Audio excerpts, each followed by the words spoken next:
Well, hello and welcome back, everybody, to the DanJohnUniversity.com podcast. I'm Dan John. Each and every week, I sit down here and I answer your questions. This is a viewer-generated podcast. You ask the questions. I do my best to answer them. This is episode 223, which I think is a lot of episodes. And we start off with a good question, and I like it. Before I get started, a reminder, and I'm amazed how many people miss this, but if you have questions, you email them to me at podcast@danjohnuniversity.com, and I'll do my best to answer each and every one.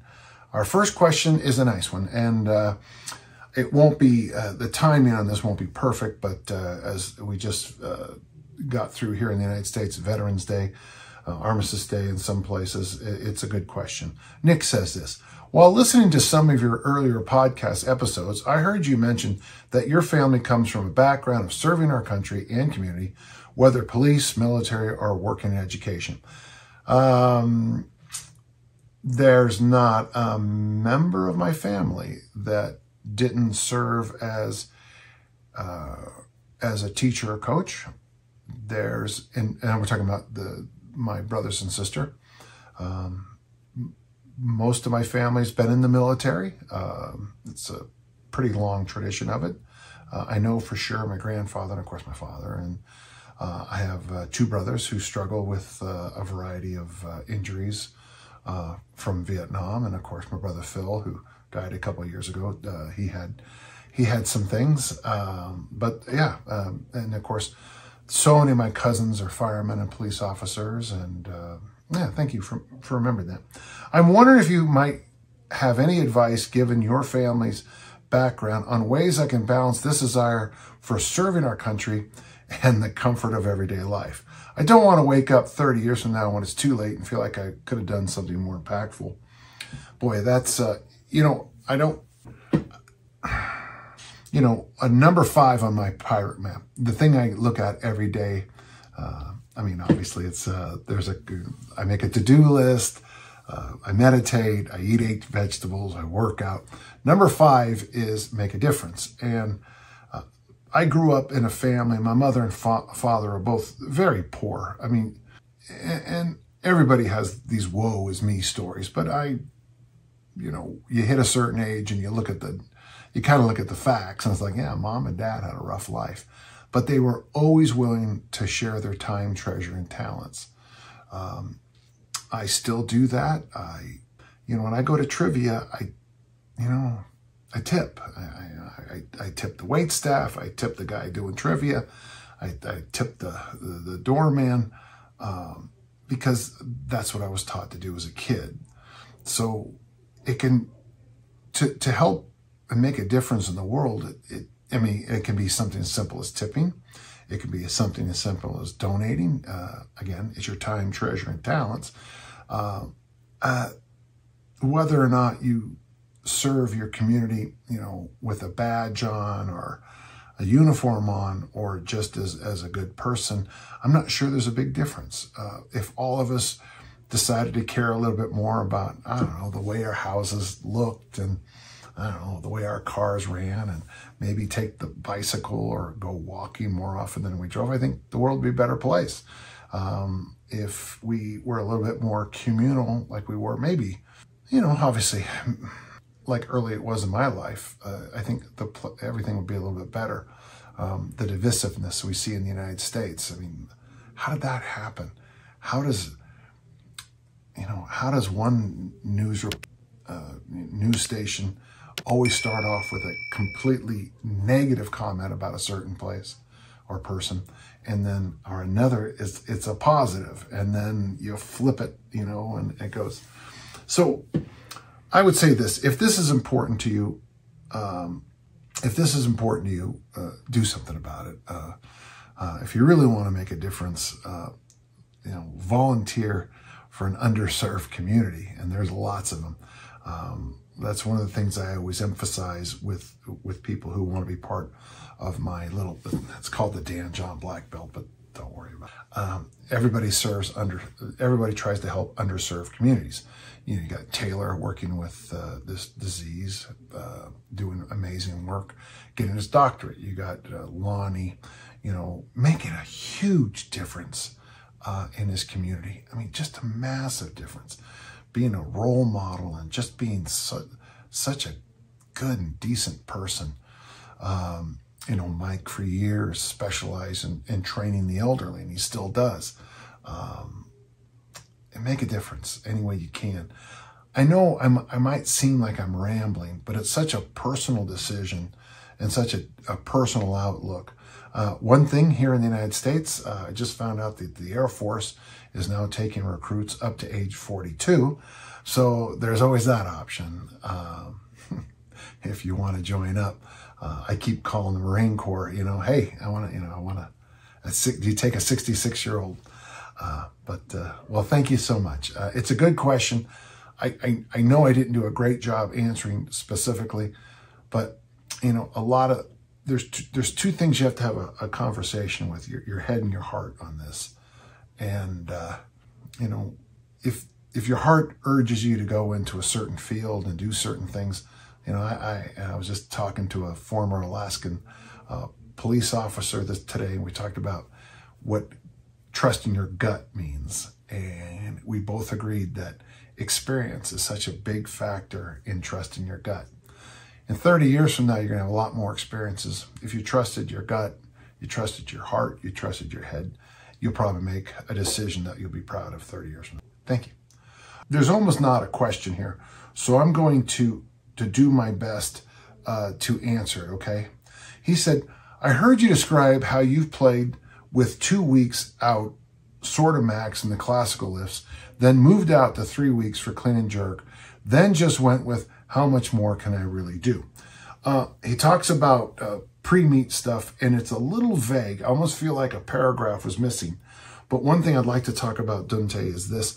Yeah, when I was young, when I was first Olympic lifting, Dick Notmeyer would have me go up to my openers.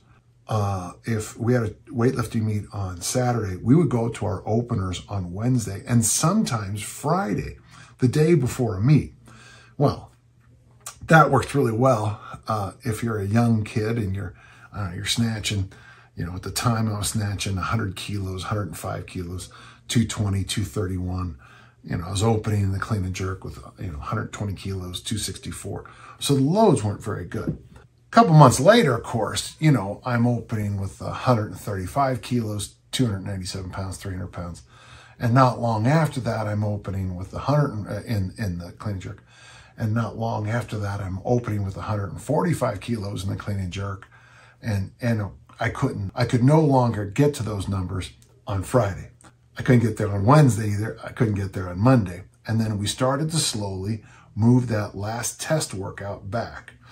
Well, when I hit a certain age, that age was 30, I started doing what Tommy Kono advises in his wonderful book over there, Weightlifting Olympic Style, where he says about 2 weeks out, you know, is the last time you can go clean and jerk heavy. So I would go clean and jerk heavy to the 2 openers or even heavier.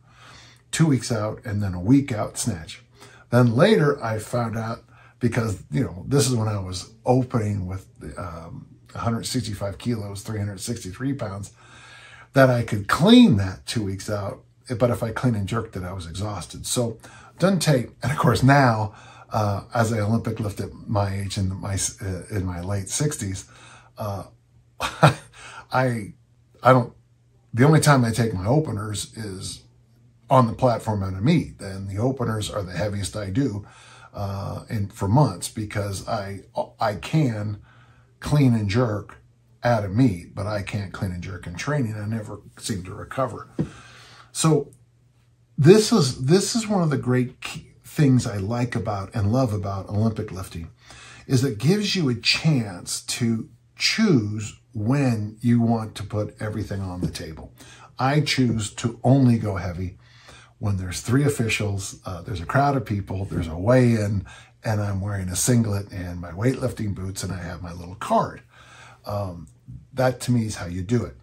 When I was young, you know, I could go in and max, you know, 3 days a week and get away with it and make progress. So Dante is one of those things, and I'm not saying it's age only, it's also accomplishment. So age and accomplishment.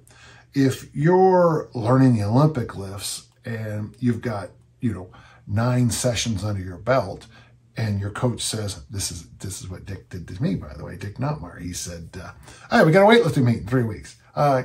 You need to get a weightlifting card. Okay. You need to get this. Okay. And you get that. Okay. And 3 weeks later, I was on the platform.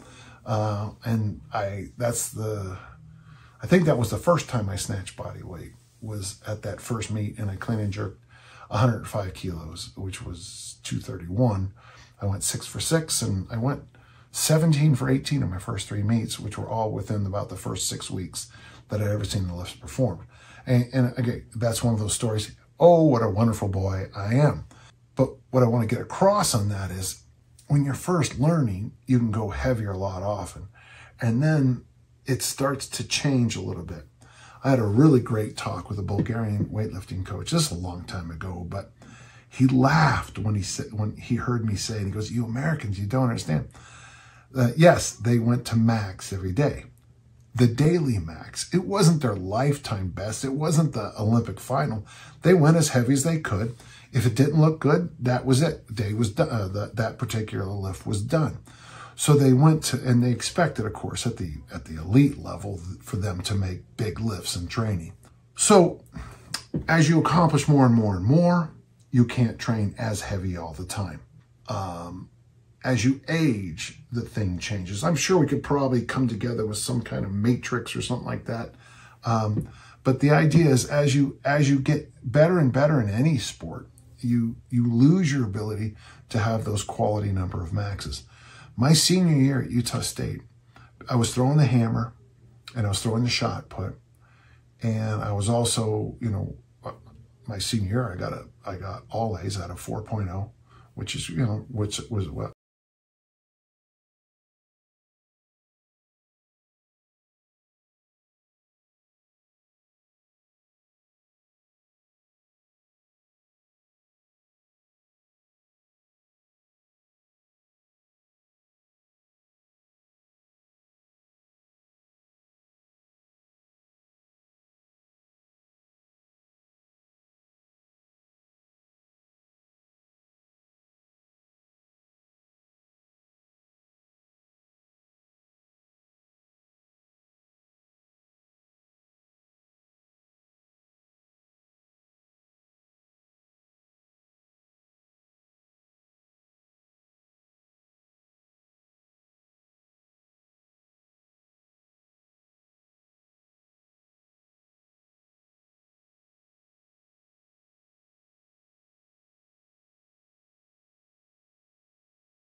Into 600 parts, but you know, for you to hit just even something as simple as the bicep, the number of places you'd have to put it on, and of course the amount of pain you'd be in would be through the roof.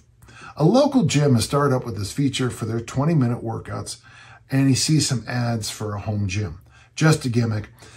Yeah, I mean, people talk to me all the time about you know, it's where you put a band around your arm and you shut the blood supply off and you lift. Well, at St. Mary's there in Twickenham, I had it done. The band costs $5,000. So if you're not using a band that's $5,000, I worry about your health. You know, a tourniquet can, you know, do a lot of damage. And so, no, anytime I see a number that's inexpensive on anything that involves high-end stuff, I always worry. You can get away with inexpensive stuff, you know, if you're doing like strongman carries. You can go find, you know, bowlers. And I think with your training pure isometrics, you can get away with two 2x4s and a stick, you know, and just drill holes and lift through it. But, you know, that's going to top out after, you know, a few weeks. So, no, I'm not a big fan.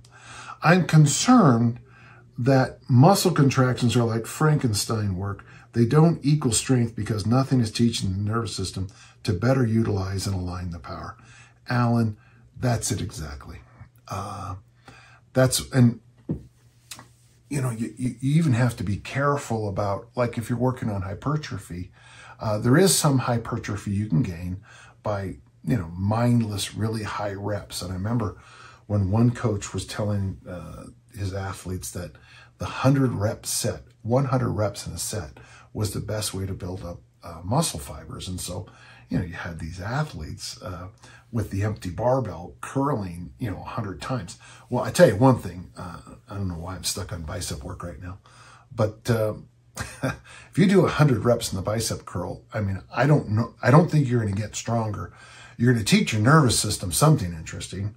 And I tell you one thing, the next day it's going to be hard to comb your hair, but 2 weeks later, are you truly stronger, truly better? So I appreciate that. I appreciate this, Alan. I thought the question was good. And when I say things are just gimmicks, it's because I haven't tried this particular thing. If you come to my house sometimes, you might be able to listen to Mike Warren Brown make fun of all the things we've attempted. But yeah, generally, if something's supposed to be highly advanced and it's very inexpensive, you get what you pay for. Okay. Delu asks a question, and he said this. My question is about the correlation between muscle, mass, and strength. I watch Olympic lifting game. A 130-pound woman can snatch 240, clean and jerk 310 pounds. Isn't that impressive? How does that make sense in terms of relationship between muscle mass and strength? I just watched a 55-kilo male clean and jerk 162. By the way, I don't need to translate. In other words, the Olympic lifters are extremely strong right now. Do you think the strength is coming from the size of the muscle versus the neurological efficiency? And how could the answer, whatever it may, determine the training approach? You know, there's been a story that circulated for a long time about the grandmother who picked her car up off her grandchild. And I read this, I think it was in Maxwell Maltz's Psycho-Cybernetics. In fact, this story's been around a while. I've never seen the validation of it, but all of us have seen extraordinary feats when people just had to do something. Talked to my college roommate, Doug, and one day this young lady got her, at Utah State, they have very deep gutters because of the amount of snow and rain. And she packed her car up and her tire went down there and she was stuck. And a whole group of us went over. And what I didn't know when I lifted it up was that nobody else was helping. So I picked up, you know, just a corner of a car, just a fourth of a car, all by myself. And then she had it spinning, so it just backed out really fast. And it was one of those things where when we talked about it later, I was like, Dan, how'd you do that? And I thought, this is why this is important. Sorry, I go, oh, I thought we're all doing it together. So it was like one of those 1, 2, 3 moments where, you know, you've got the whole group singing with you and you're all going to do it. I think humans tend to be stronger in front of audiences. I think humans tend to be stronger when we don't think about things. I think we tend to be stronger when we all say heave ho together. So yeah, there is a neurological element to it. I always usually explain it by typing, Delu. But if it is true, and I think it is, that you get strong in the same way you learn to master typing. I say this all the time. If I can type almost as fast as I can talk, well, at least somebody else talks. I talk pretty fast. And I can, you know, I can transcribe sometimes typing. But if I think about it, the becomes TEH. If I think, I get my own way. So to be extremely strong, you have to do a couple of things. First off, you have to train the nervous system to do exactly what you want it to do. So that is that's typing. That's teaching the nervous system what to do. Then over time, you have to peel the brakes off. You have to take the brakes off. One of the ways you can take the brakes off is go to a gym. If you go to a gym and every single person, male, female, large or small, cleans 182.5 kilos, 402 pounds, you'll look around and go, okay, the community actually can make you stronger. I think that's one of the reasons that Muscle Beach was so good. I think when Muscle Beach was Muscle, and it was already kind of changing. But, when you've got the best bodybuilders in the world all getting ready for a contest, no one's had a carbohydrate in, 3 months, and everyone's sun tanning and everyone's pushing each other on.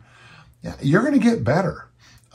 If you go to, you can even improve your body by joining a fraternity or sorority, because some of them really encourage, really high-end physique kind of things. If everyone in the place is dieting and doing this thing and doing that thing, it's a little easier for you too. If you don't believe me, just join the French Foreign Legion, the United States Marine Corps, British Commandos, Royal Marines, whatever you want to do. When everybody's doing something, it helps you do it. So first, you got to teach the body. Second, you got to take the brakes off. I think the easiest way to take the brakes off is to go to a place where the norm is a little higher, which is why I went to Utah State to throw the discus. Discus throwing at Utah State was clearly better. Then after that, floating over there is DNA. Okay, floating over here, something we can't really fix, is DNA. So it does help to be born to do the sport you're doing. But let's do this. So if you're born to be an Olympic lifter and you hang around the best and the brightest, you'll get better. If you're, really, really tall and you love basketball and we stick you in certain areas of the United States where basketball is king, you're going to get better at basketball. I watched this great video when I was in Norway about the guys who do those.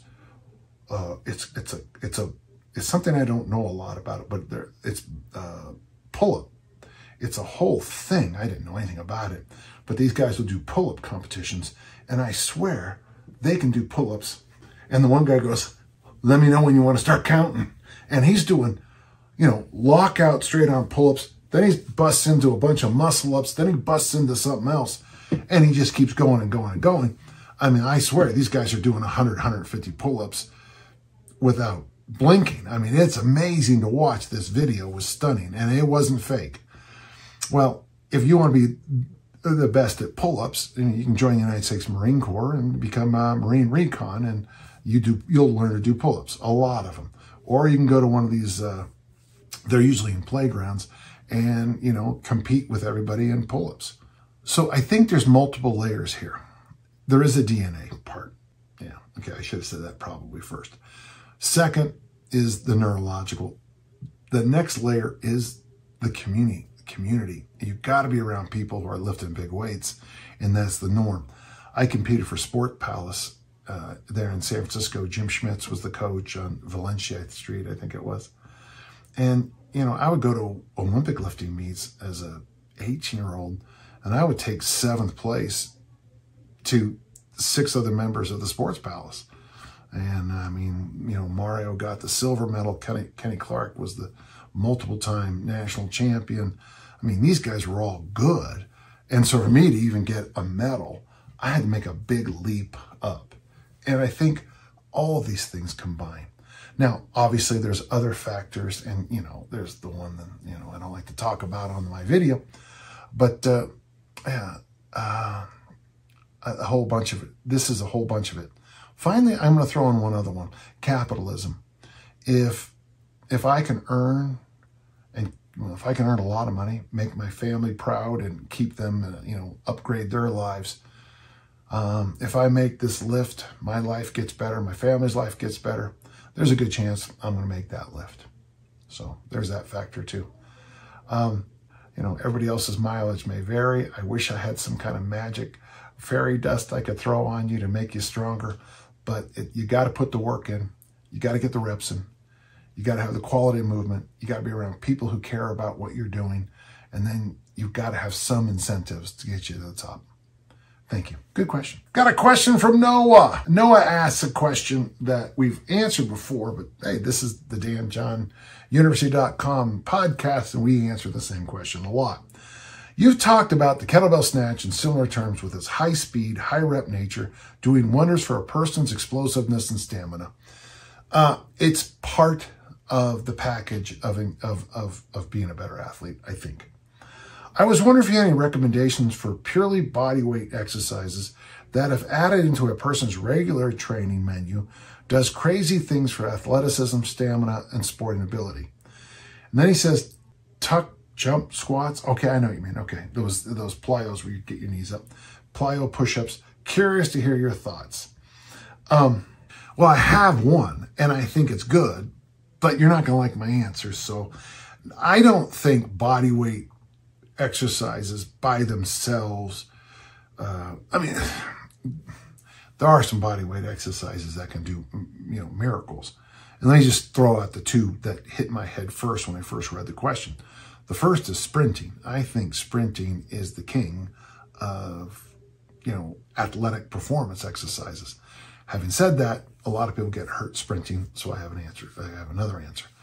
The other one is the whole family of pull-ups. And I tell you, I think I mentioned this in my early podcast, that I had a friend who noticed, now correlation and causation is always the issue, but he noticed that it is high school, that the kids who had the fastest 40-yard sprint times also did the most pull-ups, to the point that it was almost universally a straight line. I mean, there'd be exceptions, but if you were to put in your top 10 40 list and your top 10 pull-up list, maybe only one or two on each category would be off. So maybe one kid who has a good sprint time didn't do pull-ups. One kid who did a lot of pull-ups didn't have sprint time.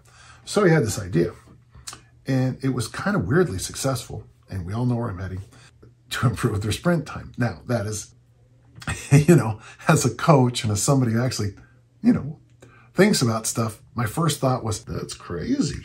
And then my next thought was like, that's crazy interesting, because one of my standards for everything I coach is the body is one piece. So if you're working out a whole body exercise, which pull-ups can be, and you're then testing it with sprints, it would make sense. Now, you know, your mileage may vary on this, but I like this. My issue with pull-ups, of course, is that some people do them and they injure your elbows. So let me just give you my answer. Sprints hurt some people, pull-ups hurt some people. My favorite exercise for explosiveness and stamina is, and there's no shock if you've ever trained with me, hill sprints. I've never had an athlete get hurt running up a hill. I'm the athlete got hurt running down. But hill sprints are amazing. I think they work the glute. I don't know how you would test it, and maybe I'll ask Brett Contreras to figure this out, but I think it's the very best glute exercise you can do. I think it's amazing for shaping your waistline, because your abdominal wall has to work at maximum effort to hold everything together. And it's really hard to pull a hamstring or anything else because it's self-limiting. I kind of wish I had, I really do wish, Noah, I had one more answer for you. I kind of wish I had a real cool, but wait, there's more, but I really don't. If you could get yourself to a schoolyard and run hills and do pull-ups like those, I think they're called the barbarians, those guys that do all those pull-ups, and teach yourself like the pull-up, muscle up, maybe even do some dips and hill sprints, especially those barbell muscle ups. It's just an amazing exercise to see happen. I think that would be your best bet. I think it'd be weirdly there's a lot of time. It takes a lot of time to do the the pull-up stuff, but I think the payoff would be through the roof. And if you are getting those hill sprints in too, I mean, I think you would show up, kind of like what Coach Bear Bryant used to say, lean and mean. Your mileage may vary. Good question. Okay, Barry asks a question. Loved the Easy Strength Omnibook. I am honored to hear that. danjohnuniversity.com/bookstore. Thank you. Oh, you're very welcome. And thanks for saying that. I am 3 days, into my second round. I have been a park bench guy. I'm 59, have a garage gym, right on. I'm not an experienced lifter, but I have exercised consistently a long time. I am doing military press with 30-pound dumbbells in each hand, 2 sets of 5. I started at 15 and I've increased.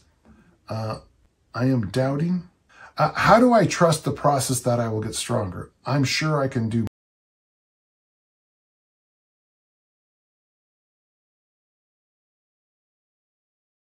at easystrengthomnibook.com. Both places give you the same spot. Well, I kind of wish I knew just a little bit more about you, Barry, like your age and maybe your body weight. But you've doubled your strength already.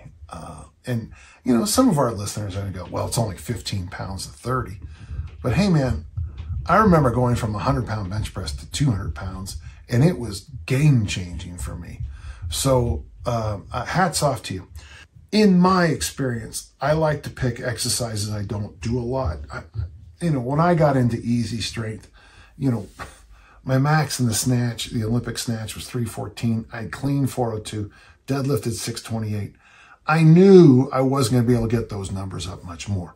Now, you can say whatever you want to say about that, but so I picked exercises I had done, but I hadn't really mastered. That's why, for me personally, I like doing the chin-up, which we always had trained with pull-ups, not chin-ups. The incline bench press, which I had done in high school, I hadn't done since. The thick bar, I have a big 3-inch thick bar. That was a challenge. And a few other exercises that I knew how to do, but I hadn't really made big numbers. And what I discovered is that after halfway through the 20 days is when I used to get my biggest jump in my lifts. I think that was a neurological adaptation as much as anything else. But when you add 15 pounds to a lift, or like I did with the thick bar deadlift, I went from 265 to 315 in 22 workouts. I mean, you can't ignore that. I was clearly stronger in my grip strength and my technique in the thick and all deadlifts. That really cleaned up my deadlift. So the first question is, how do you trust the process of getting stronger? Because that is the way of the universe. I mean, it's just the way you do things. Easy strength is a lot like how you approached education. You learned how to count. You learned how to add, you learned how to subtract, you learned how to multiply, you learned how to divide, and then you learn, algebra and geometry and, how to use a slide rule or whatever. But you never would sit down with the kid learn how to count and just start throwing all those other things at them. You take your time and you build upon it. So easy strength is a brick by brick by brick by brick by brick approach that leads to the Great Wall of China. And what's strange is, and it's hard to understand, Barry, is that you're just coming in every day and taking care of business. Of course, my whole approach to my coaching, my training is day by day. Just today's training session, we were doing a throwing drill with PVC pipe. I was having my throwers throw these PVC pipes, probably 4-footers, because I was trying to get them to learn to, after the initial discus orbit, we go flat. And we made such great progress doing that. And of course, what did my throwers want to do? Okay, now that we've done that, now they wanted to, instead of going step by step by step, they wanted to leap on to this next thing. And I was like, okay, we'll get there, but let's get there in a reasonable brick by brick by brick method, okay? So, and then about when should you expect to max? The thing I would think more about, Barry, is find some standards that are real and true to you. I have in my books and in my, I'm sure you could just Google Dan John standards. I have about 10 million of them. But, I expect a high school football player to be able to clean 205, front squat 205, bench press 205, and along with some other things. That's a standard. The thing I usually have my athletes do is let's first get you to a standard and then worry about where to go from there. Obviously, if you want to play at the next level, if you want to be a Division I American football player, you'd probably have to clean 300, bench 400, squat 500. Typically, that certainly can vary. But you gotta clean 205 before you can clean 300. So I think my point is find some numbers that are logical to you.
Recently transitioned to the transformation program, and I'm loving the new movements, especially the whip and clean grip snatches. Thank you. I'm almost in tears. After 6 weeks of the transformation program, I plan on doing a simple 3x8 hypertrophy program for another 6 weeks as you suggested. Well, thank you. And the workout generator at Dan John University is what you need to do. And play around with some different exercises and just really expand your knowledge base of movement. This year, I'd like to follow your guidelines and start my fat loss in the winter months. Good plan. I remember your previous podcast, you mentioned that the increased demand on the body to stay warm with the hearty soups often associated with winter are conducive to a fat loss period. I believe running your easy strength for fat loss will be a good program for this. And I have a question about programming. What kind of rep scheme? Well, there's a lot there, and then he asks a question. What kind of rep scheme would you recommend for daily barbell hip thrusts? First off, you know, you got to remember that, you know, I'm a big fan of Brad Pillen, and he has a book called The Book of Heat. And he talks about why saunas are better than ice baths. And it's not that ice baths are bad or immersion. I think they're great. In fact, I like them. But one of the things it does do for a lot of people is it makes them rebound from the immersions by consuming more calories or layering on a little bit of extra fat. In fact, you could even call it blubber if you want, because if you're trying to protect yourself from the cold, I mean, that is kind of the job of fat in this case. Probably not a good thing to say. So it's not that, one of the reasons I think it's easier to lose fat in the winter is because you are in more of a struggle all winter. Your body naturally is going to try to stay warmer. Your body, I mean, in my neighborhood in January, walking down the street, walking 2 miles in the winter here is so much difficult. Your feet slide, you're cold, your ears hurt, I mean, it gets so cold you feel like your eyes hurt here. You inhale, and if you have a mustache, you get this white crust here, which, you know, I don't have one. It's cold. And then you get in and you eat a couple of bowls of hot soup, you feel better. But if you add up the calories in that hot soup, it doesn't even, you know, it's not very much. So that's my point on that, just for clarity. Rep schemes for daily barbell hip thrusts. Okay, I've done some experiments with it.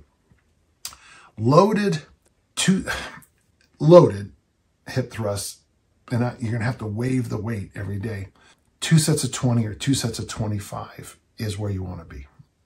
That's what I think. I've got Brett Contreras' Glute Lab book right there. His book, Strong Curves, mentions 2 to 4 rounds of, you know, 20 to 25 reps in the hip thrust. Since you're doing easy strength, 2 rounds of 20 or 25. Honestly, when I'm doing hip thrusts, I kind of just stop when it's time to stop. I don't really think about, I mean, we do counted reps sometimes when we're just using the glute loop on the ground and we're doing hip thrust and clamshell combinations. But if you're doing that actual hip thrust with load, I use bands.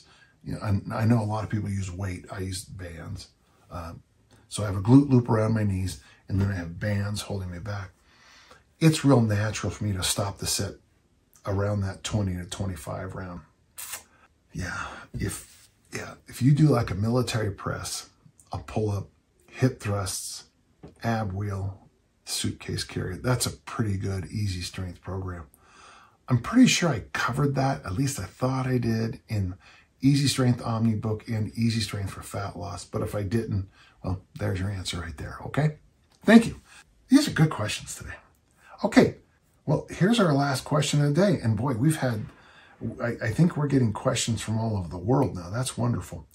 Pethrus says to us, I have heard you not recommending the one-arm kettlebell swing since most people don't do it correctly. Okay, the one-arm kettlebell swing is a wonderful exercise, comma, done correctly. I like to see the chin, sternum, and zipper not move. I don't like to see a lot of ballistic rotational movement.